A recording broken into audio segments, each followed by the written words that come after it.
बिस्मिल्लाहिर्रहमानिर्रहीम। अस्सलाम वालेकुम प्यारे दोस्तों, मेरी दुआ है अल्लाह पाक आपको सेहत तंदुरुस्ती वाली लंबी ज़िंदगी दे, आमीन। प्यारे दोस्तों, आज बात करूँगा खून की कमी की अलामात और घरेलू इलाज। ये बताने लगा हूँ, इसे गौर से सुन लें।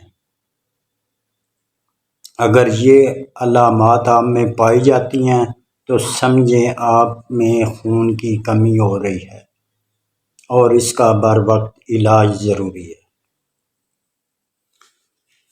नंबर 1, हाथ पाँव टांगों का सुन्न हो जाना।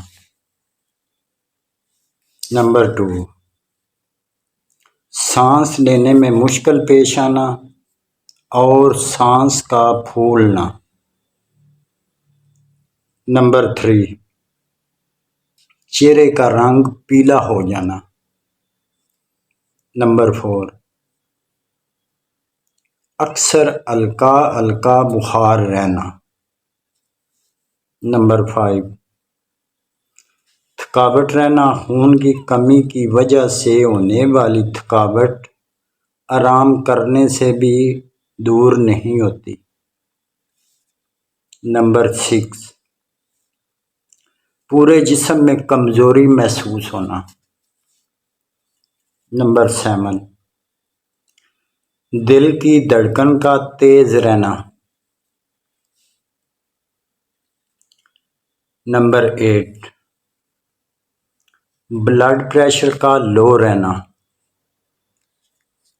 नंबर 9, जोड़ों में दर्द रहना, पट्ठों में दर्द रहना और सारे जिस्म में हल्का हल्का दर्द रहना। ये भी खून की कमी की अलामात है। नंबर 10, चक्कर आना, सर में दर्द रहना और हर वक्त तबीयत बोझल रहना।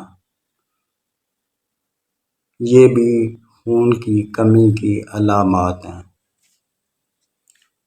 प्यारे दोस्तों, घरेलू इलाज बताने लगा हूँ, आप ये ज़रूर करें, इंशाल्लाह फ़ायदा हासिल होगा। नंबर 1, रोज़ाना सलाद का इस्तेमाल करें,